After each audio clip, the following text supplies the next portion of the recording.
Raise your hand if you've ever been busy. Raise your hand if you've ever got tired and feel like you just need a couple days off. Most people would have both hands up right now. That's our world, fast-paced and income-driven. That's why we get caught up in our own lives so often, and that's why it's understandable when most people don't focus on worries that aren't their own. So what makes someone become a humanitarian? Someone whose whole life focuses on the welfare of other humans. When you go back and you see kids that were living on the streets, kids had no structure, they had no routine, people who had nothing, they didn't have meals. When you see that all of a sudden they're waking up, they have structure, they have something to do, they have a meal in their belly, their life changes completely. They, like I said, their self-esteem changes, their self-worth, their ability to know who they are in the world and what they have the potential of becoming, to give that hope, to give that dream, and then to watch people actually use that to do good for themselves and others it's amazing. It becomes an addiction. And with Serena's help, we'll find the meaning of life to a humanitarian.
Good morning, everyone. Welcome to the Time to Shine Happiness Show. I'm your host, Barbara Ellison, but I have to admit, Barbara Beckley, you've changed a bit today.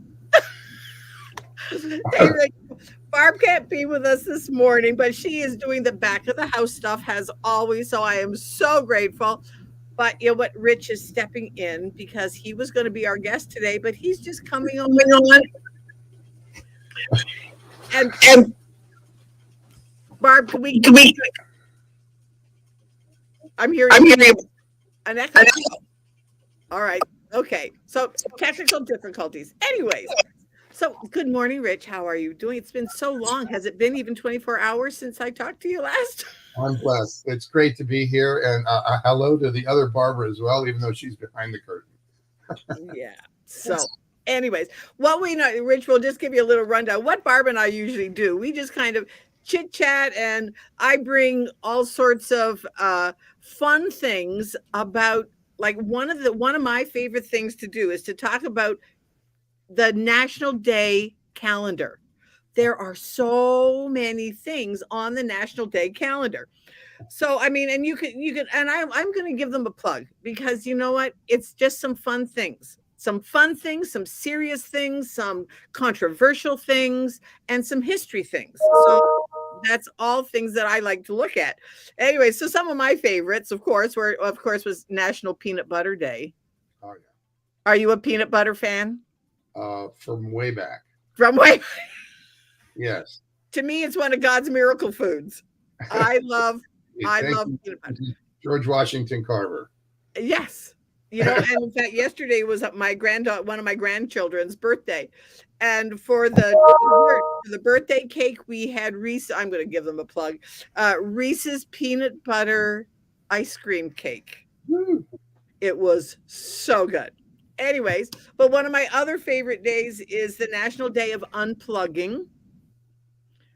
We do not take the time to unplug everybody and spend time with each other, with ourselves, with our family, those kinds of things. So that day I think is just really such an important day to just really just unplug. And I have done it. And last summer I did a whole weekend where it was like from Friday to I closed all my tech at 5:00 on Friday and did not open it again till 9:00 on Monday. Admirable. It was very freeing.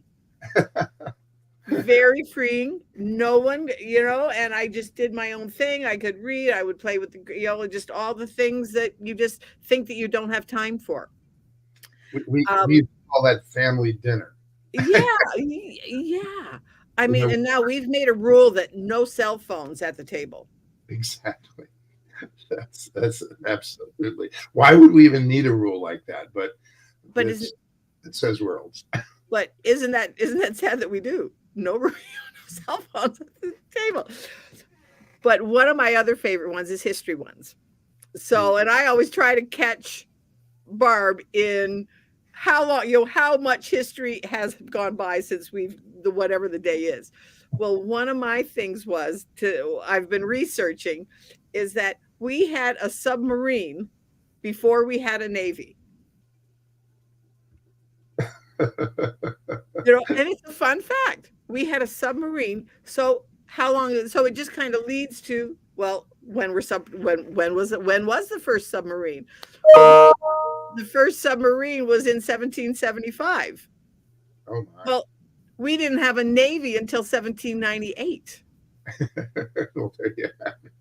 So my dad was in the Navy. He was a commander. My dad was in the Navy. I've known that, but I didn't know. Yeah. And so it was just such it's just been a fun research of finding out what kinds of things are like that. And so but the first Navy submarine was called the Turtle. And so we had the Turtle before we had a Navy, but then the first official submarine, 1782. We had the first official submarine, and it was called the Alligator, and there's been 4 Alligator submarines. Wow. But why I bring that up is I always try to have a lesson that we can learn from whatever it is. And then you and I are going to talk about branding, because that has become my favorite subject right now. But the lesson from history is that sometimes we'll have like a small step or we will have something that's just roaming around in our heart or our brain, an idea of that we want to do something, but we don't know what it is. And then we finally get, oh, we want to do this. And then we start putting it out there, and people are like, are you crazy? You can't do that. What's wrong with you? That's not possible. So here was this guy, his name was David Bushnell, back in 1775, saying, well, I'm going to make a ship that's going to go under the water. Can you imagine people, what they said to him? Kind of like Noah building the ark in the desert, and it had never rained. So, but I think the thing for me was, how could he have known the scope of the ships, the submarines that we have now? That I think what's the Polaris? That it can stay submerged for 6 months and never come up. It can go around the world and never come up. Wow. Could he envision that? So aren't we glad he didn't listen? May I piggyback on your lesson? And add to the lesson. Absolutely. Is a powerful thing. And if you can envision it, right, chances are it can become real. Exactly. And even the Bible tells us, without vision, man perishes. So vision is a powerful thing. And we're given that gift of envisioning what we want to see in ourselves. Mm-hmm. I want to be in the best shape of my life by the time I'm 70 years old, envisioning something for our family. I want all of our kids to go to college, or I want our family to enjoy time together. You can paint the picture and walk into it. And exactly. That's one part. And the other is, don't let people steal or sully or tarnish your vision. It's your vision. I think those are the two things. It's like, look, vision, it's huge. So there you go. Thank you. That was wonderful. Without vision, nothing, we wouldn't have half it. We wouldn't have most of the things around us. Mm-hmm. Like every time I get in an elevator, I look at the name, is Otis. And how did they come up with G? And one of my favorite things is, I'm just so grateful for indoor plumbing. I'm happy with the first guy that had indoor plumbing. It's like, let's be honest. It's nice to be able to flip a switch and have light, and to turn a dial and pull a dial and have running water. It's a great lesson for everybody. The attitude of gratitude. Thank you for indoor plumbing. It's beautiful. Thank you, Barbara. But anyway, right now I have to say that I am very grateful for you. Just because, of just the things that your experience. So tell us a little bit about you, and because then we're going to spend the rest of we'll just give you all the adulation that you deserve. Well, I've been blessed to live in environments, in business environments, and personal, but we're going to talk a little bit about business environments where individuals who create companies, mm-hmm. or individuals who create a business, or individuals, today I work only with individuals who feel they want to impact other people's lives or the world in some positive way with their work, their business, their gift, or their calling, however they see it. I've been blessed to spend decades, and I've been at this over 40 years, in environments where individuals who have created companies continue to have a vision for what that company can become, right. What it can deliver to a marketplace, an industry, a type of a consumer. Typically, the consumers I work with in business to business, but these days, now that I work with individuals, it's often business to consumer. So, and they have these strong visions, but they struggle. Well, no, not but, and because they often come together. they struggle with how to share the vision so that people get it, so that people go, wow, I love that. I want to know more about that. They get caught up in their own, they get so close to it, they don't, well, I won't say what they don't do. I'll say what they do. They say, I need better ways to say what we do. Well, they do it. Is that crazy? We need better ways to say what we do. And they got business issues like the right clients don't come to our website, or we don't know how to position ourselves so that we can charge what we're really worth. We're not getting credit for what makes us outstanding, and we are like the best. And they're the ones that are doing it. I've been blessed to live in that environment where and be able to be the one or the team leader, and now it's kind of the mentor, to help people to envision what happens when those impacts occur in people's lives, and to put language to that so that the business or the work races to the impact and attracts like a magnet. And you could call it branding, but let's play off what we said before. It's really projecting vision. Imagine if you were talking to somebody and they said, well, do you do yoga? And you go, oh, well, I've done yoga for 20 years. Yeah. And they say, well, we're specialists at body and yoga. And you go, oh, I love that. What's that? I want that. Right. There are ways to say things that transfer energy. And I happen to be that person that you want to talk to. If you're saying, I need better ways to say what we do. I really want to make an impact in people's lives, but the right people aren't coming for it. And so I say for 46 years, I've been defining and languaging brands.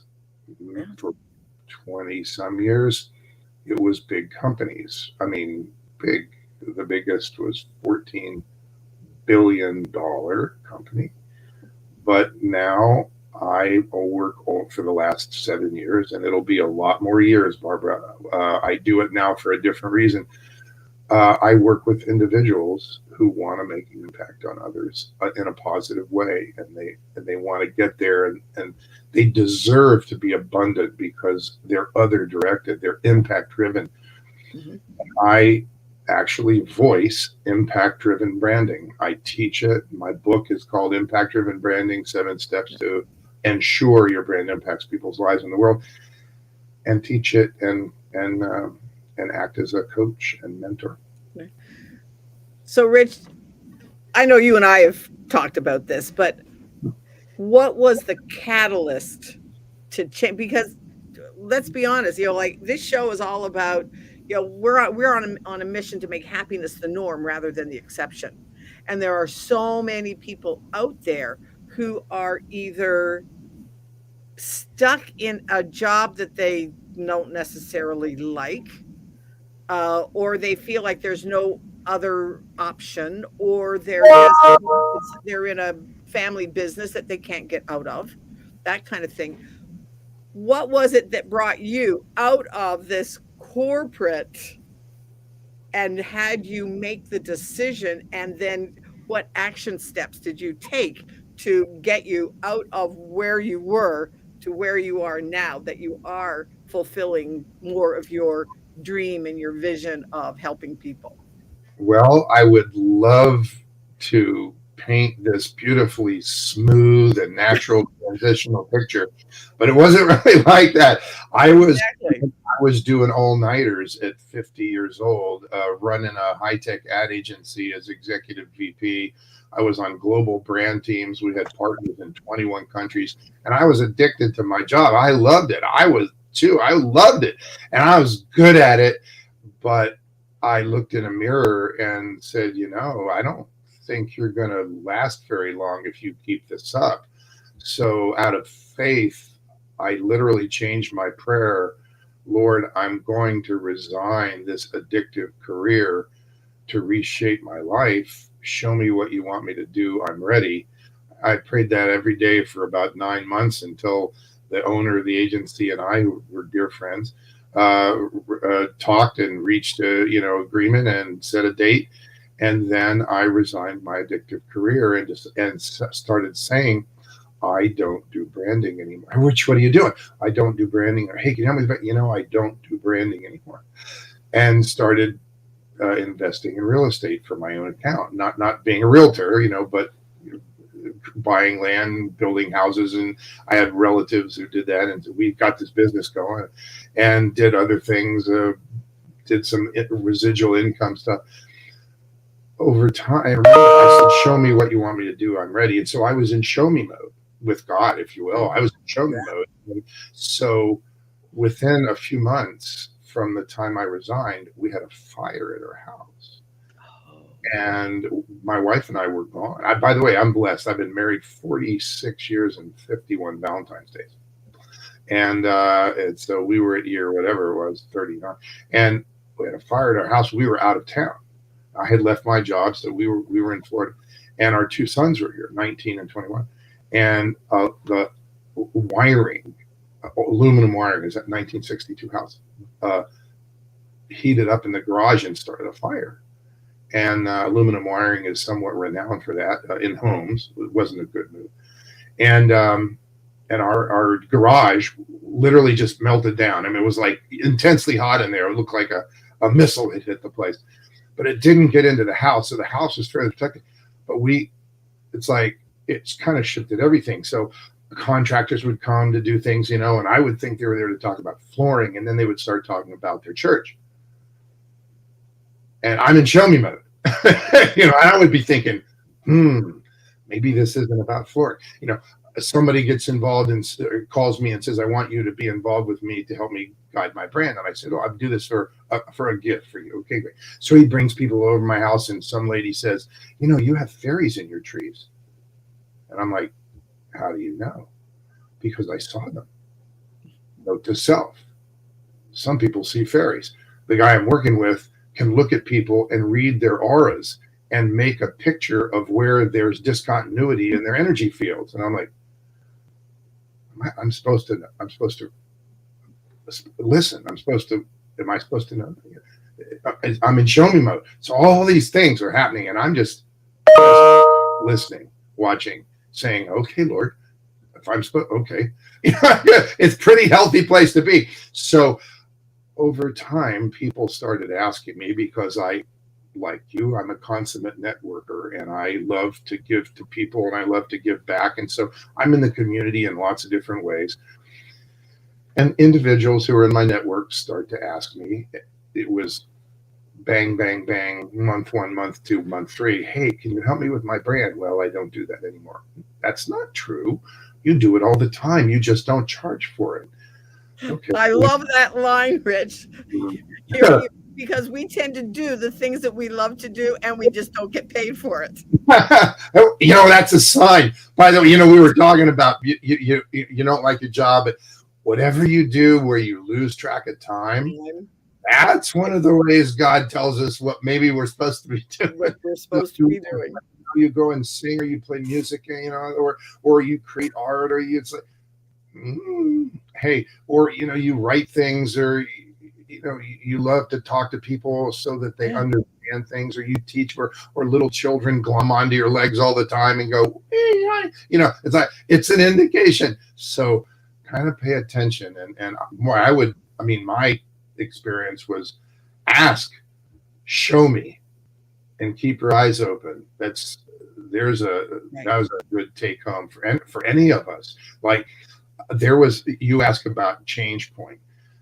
I started helping those 3 people that came to me, and after somewhere in there, I was singing in the choir loft, and sitting in the choir, singing in church, listening to a message, and something triggered my mind about what I was doing with these people, and I realized reaching into an individual's heart. I didn't really see myself as a heart connector at that time, but people keep telling me I am. So reaching into their heart and writing down the impacts they clearly see making when they are really successful at doing what they really want to do. God put those impacts in their heart.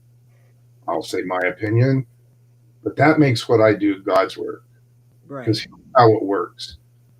Here's how it plays out. And you can think about this as branding, or you can just think about it as God's will. How's that? It's if you write down those impacts you clearly see making, there are people in the world, I'm one of them, who can help you define and language the brand you must become, or let's say get to become. It's a little more empowering to be successful and race to those impacts. And when you get to those impacts much faster, you get to them much faster. And here's the bonus. That branding process, because it's just a process. It's not artsy fartsy, hooey. It's a process. It's steps. Believe me, I've taught it for a long time. I've taught big companies. I teach individuals. I've taught teenagers. You get it. You can get it, no matter who you are. It's steps. When you do those steps, and you make sure your brand has certain qualities, and there are that make a brand come alive. And I can talk for months, so don't get me started. You and I can talk for quite a while. Right. We can have our own churches, you and me. Yeah. It is a platform gets created for your work, your gift, your calling, your business. And it's way easier to step from that platform into your purpose. Right. So these days, working with an individual to help their business thrive using the process of impact-driven branding that is perfect for impact-driven individuals with impact-driven callings, companies, businesses. They want to impact others, and that's the focus. They create a platform, including abundance, from which it's much easier to step into why they're really here. And you're stuck in that job, or you don't have a boss you like, or you don't like going to work anymore, or you're not fulfilled, or there's no, you lost your spark. You are here on this planet for a reason. God's created you with power in you that's unlimited. You have such power. Most of us use a fraction of the gifts that we're given. You get to step into that. Right. And that's what we're going to, and Rich, I am so grateful that you're saying that. And that's what we are going to talk about on the next portion of the show. But in the meantime, we have to give some love to our sponsors. Sure. So Barb, take it away. Give us some love for our sponsors. And then Rich, Kozak, and I will be right back. When you do nothing, nothing happens. Best time to take action is now. This is the time to work on you and your business. So I've created a group, An online academy for professionals and entrepreneurs. Power Partners will help you to start helping yourself. Helped me change my life and my business. Not a Toastmasters, it's not a BNI, it's not any of these, but it is. So it's all this stuff in one place. Get the results that you deserve right now. So what are you waiting for? Let's make it happen. see you in Power Partners. And we are back, and welcome back to the Time to Shine Happiness Show. So excited to be sharing the stage today with because my co-host Barb Beckley schedule changed and she wasn't able to be with us today. But I do have one of my mentors and branding partner things that he is helping me with my branding is Rich Kozak, and so we've just been having a great conversation about having vision and don't let other people stop you. And so if you have a vision for where something is that you want to go, back to his sign, impact driven. If you have something boiling around in your heart that you want to have an impact on the world, hey, let's find out how to do it and how to do it to impact and to find the right people, because your tribe will hear your voice. They will find you. Indeed. And they will follow you. And that's one of my favorite things is right now, Rich is really helping me to define who I'm working with and, the baby boomers, because I am a baby boomer, but you know what? Ooh, how do I talk to the baby boomers? Because, and that's one of my things. I'm just going to add this. If you don't know how to do something, find somebody who does, because he's at this. That's really good advice, by the way. He's playing at this.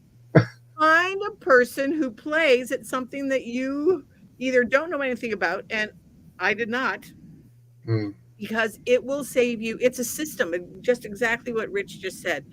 A system. Well, what this system is an acronym for save yourself stress, money, time, and energy.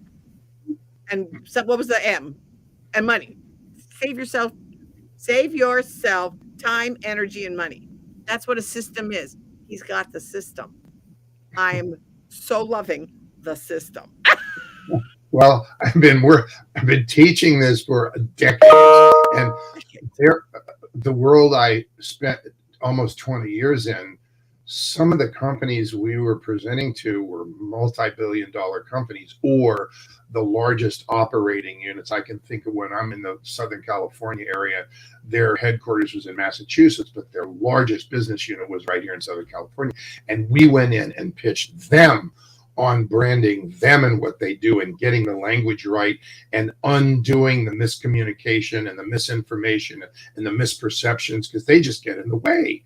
And whether you're an individual or a big company, one of the most common mistakes that we don't even see as a mistake is inconsistency. Saying what I do 6 different ways just confuses people. Let's put it this way, because branding is an individual. If an individual, let's say you hire an individual and they do the job this way, then they do it another way, then the next day they do it another way, you learn to not trust them, because you have no idea what to expect from them, what to expect. Right. Brands are like that too. If a brand is this, and then they're that, and then they're that, and then or they say it this way, and they say it that way, and they say it that way, you don't trust the brand. So don't do that. It's like, it is one of the most common things. So good guidance is not a negative. Boy, oh boy, that's crazy. So I'm trained in neurolinguistics programming. The unconscious mind cannot accept the negative. So let's talk positive. Right. Be consistent across the board. Show up consistently. Look consistent. Speak consistently. In terms of language, use consistent language, but not just consistent language that transfers energy, and use that language consistently. Imagine if you had some unique language that stood for your brand, coined terms, the way you call things, the names of programs, the names of groups you create, the names of results, and it's unique to you, and it resonates and transfers energy. Now you're on the right track. If you're consistent. If you're not consistent, all bets are off. Right. You become untrustable and confusing, and people will go, well, I thought you did that, but you did that. Don't be that. Right. I mean, and I think we can all think of huge brands that have made that mistake, and yet we can also think of huge brands that have done it. I mean, like Nike. Oh, let's talk about it. Just do it. And one of the things that I love about what you said too is that have a good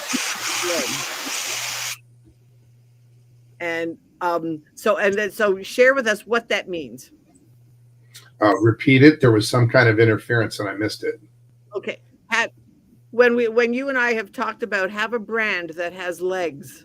Oh, has legs. What does that mean? Well, legs. Let's give it a context. So the context was at the end of we do a half day. My brand, Richbrands, does a half day special event every month called Branding You with Impact. And it helps people understand what it means, resets your mind about what branding really is, particularly if it's about an individual, and what it means to define in language a brand, and what happens when you do and what happens when you don't. So it's wonderful.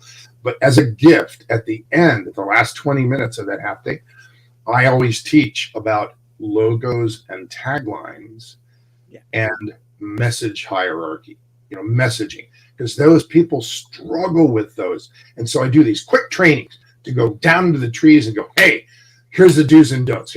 And so logos and taglines, one of the 1-minute gems, and think of it as a rich strategy nugget.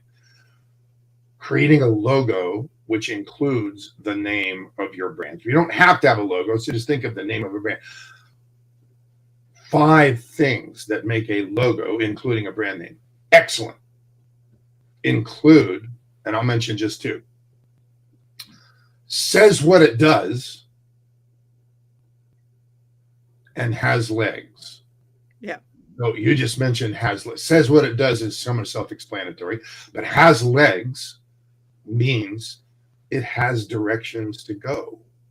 So here's an example. I'll use the example that I use in training often. Bobby's 5-minute pizza delivery. Well, okay, it says what it does. Hey, but you get an A on says what it does because you know what you're going to get, right? It is 5-minute pizza. Great. It doesn't sound very exotic, but you're probably not going to get asparagus. I'm just saying. But if you tagline that brand, your first step in a life-changing culinary experience, that brand now has legs. Bobby can do the White House next year if he wants to. He can teach culinary skills. He could write cookbooks. He could do anything he wants to. It gives the brand legs, places to go, directions to move out. Let's take one that we absolutely love. Wellness playground. Wellness playroom. Wellness playroom. Wellness playroom. Oh my God, I love that. Wellness playroom. Wellness is, particularly these days, we all want more of it. Many of us really need it. Often, unfortunately, people don't have it or feel they don't have it. Wellness playroom, it has a lighthearted value to it, but what is it? I mean, it's not, what is it too? But if you tagline that for the best version of you, that brand has legs. And that's Barbara's brand. Wellness Playroom for the best version of you. So, OMG, I want to be in there. What happens in there? Where we're looking at an intangible brand promise. Wellness Playroom. It's not going to be, we got to work on wellness today, so let's work hard. It's a playroom. The metaphor is marvelous. But what happens in there for the best version of you? Well, many baby boomers are at the place in their life that they're like, I did something for years and I don't do that anymore. I'm going to do what I love. Okay. You know what? I'm retired and now it's time to really contribute to life. I don't know who I am. I need to, I know there's more. All those things are kind of baby boomer things. Right. The wellness playroom for the best version of you. It's never too late to be the best version of you. I'm going to take off my glasses for that one. If you're listening to this, it's never too late to be the best version of you. Right. So get on with it. Start today. Find someone who has the path and can help put you on the right path for you. Awesome. So anyway, Barbara and I love to talk about that. Yes, it has been such an amazing journey of just putting it together. And that's what something that you're doing should be fun.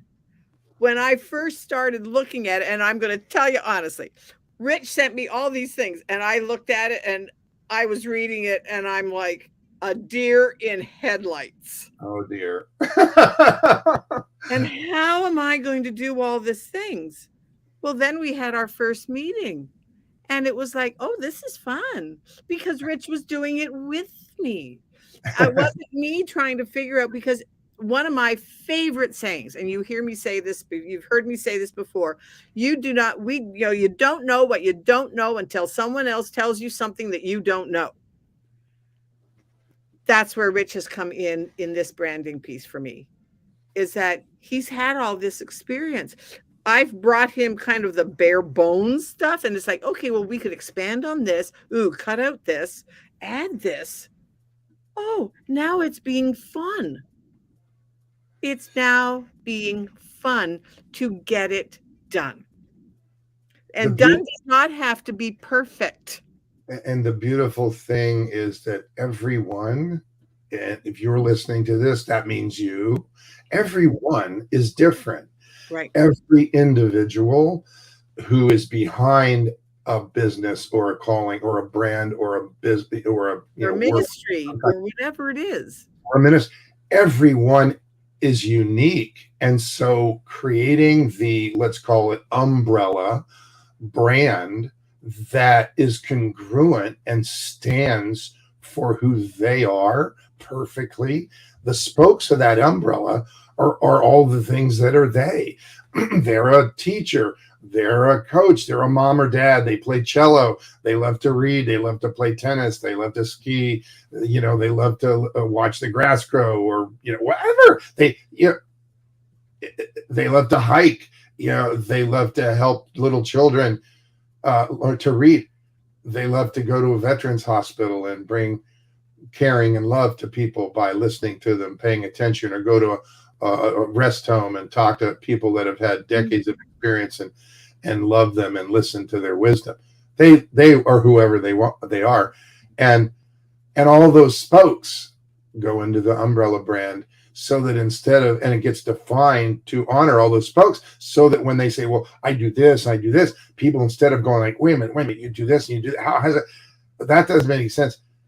The brand brings it all together as an umbrella brand that's uniquely them. And people go, oh, you do that. And oh yeah, that makes sense. Oh, and you also do that. Oh, wow. Tell me about that part of what you do. Exactly. Like, wow, that fits. Yeah. And so it's like, it's the pair of shoes you always wanted. That's what a impact-driven brand gets to be. It's not something that you get forced on you and that's made up and you have to become it.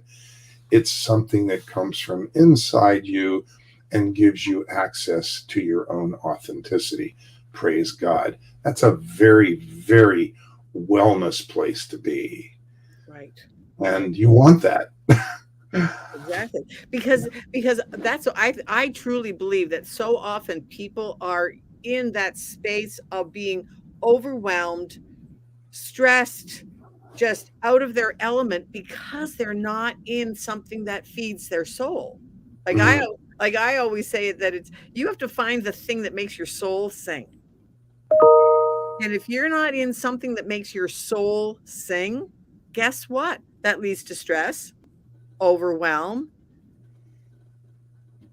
all of the things that go with that, because you're not being you.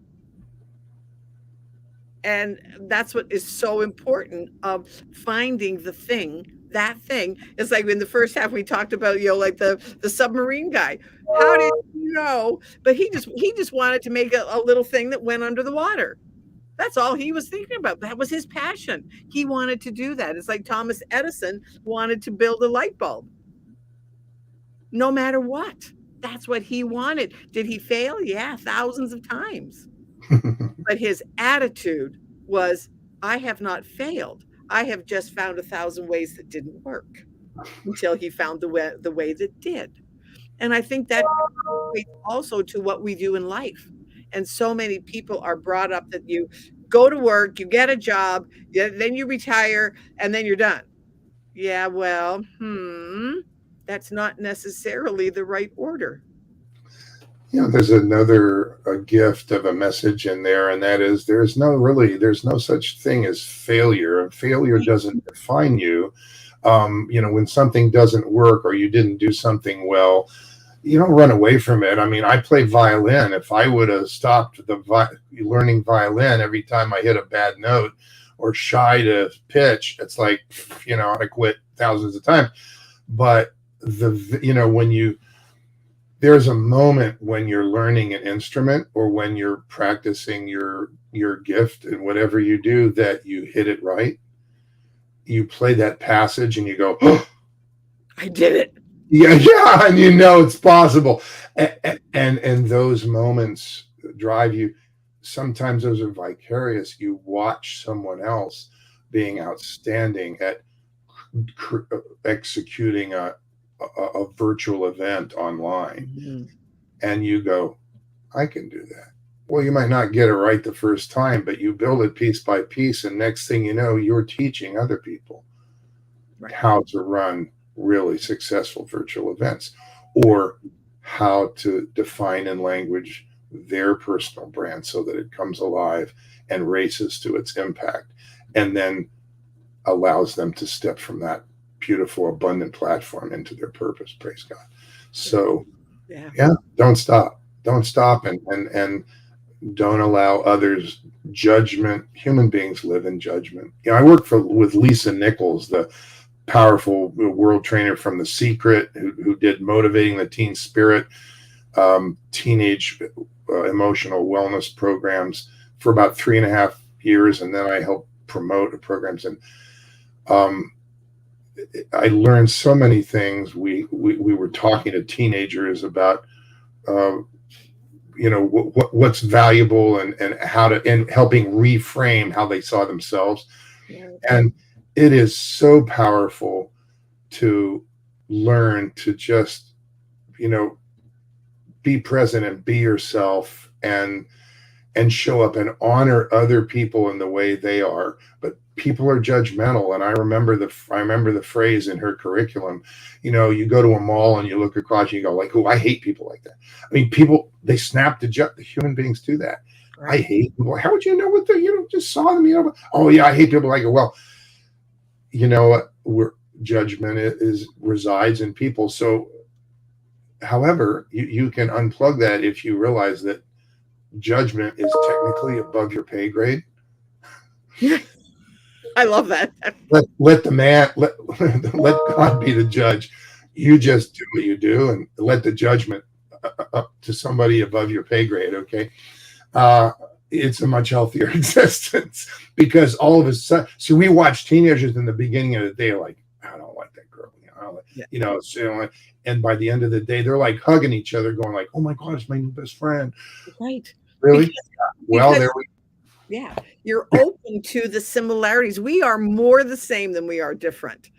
And that's where I think it comes back to branding, is that who are you? Your authentic you, because that's who you are going to attract, and that's who you want. So, Rich, this has been absolutely amazing. You know what? You made me think of a metaphor. Okay. That I never even used. We'll end with that, and that'll be great. And how people can get into I want you, because people think about branding and they get frustrated or intimidated, or they think it's fake, and it's like, I don't know, I don't have the money for. Let's get some leads. We'll worry about the branding later. That's a huge mistake. Oh, I can't do branding. I've always been bad at it. I don't even understand. I want you to be like that teenager where you think you hate it, and by the end of the day, it's your best friend. Yeah. That metaphor is killer for brand. It's great. It's like, I love that. It's like branding is how you show up, how you say what you do. It is your best friend. You just don't know that yet.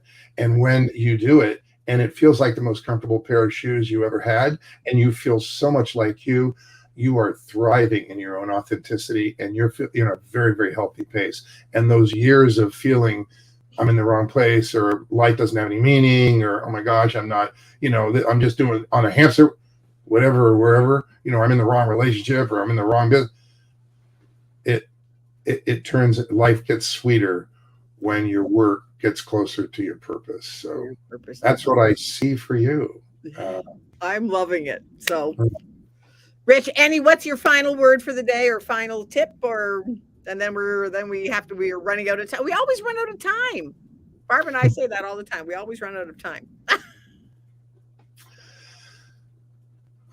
Whether it's what's on your plate at a meal, or whether it's the advice that you take in to help guide your life from someone who really knows, make sure you're eating really good, that you're taking in really good quality input, whether it's food, make sure it's clean, because we live in a toxified environment. If it's people that are giving you advice, make sure they really have done what they've done and that they've done a zillion times and they really know, and then listen tight and find someone you can trust, and it'll help take you to a place that of thriving and of celebrating, and I believe of giving back and sharing. Praise God, because we're only here for two reasons: share love and praise God. And if we get those wrong, because everything else is man-made, Right. we get those wrong, you got to go back to number one: share love. Anyway, so share love. How's that? We'll leave it. All right, everybody. Thank you so much for listening. Share this out. If anything, just share this out with the people that you know and love. And if you have an issue with branding, hey, Rich is the guy. He's the guy, the real deal. So go and do that. And if you wanted something about wellness, I'm your gal. So there's a shameless plug for me there, right a second there. But anyways, have a great day and make sure that you make happiness the norm rather than the exception. So have a great week. We'll see you next time. Have a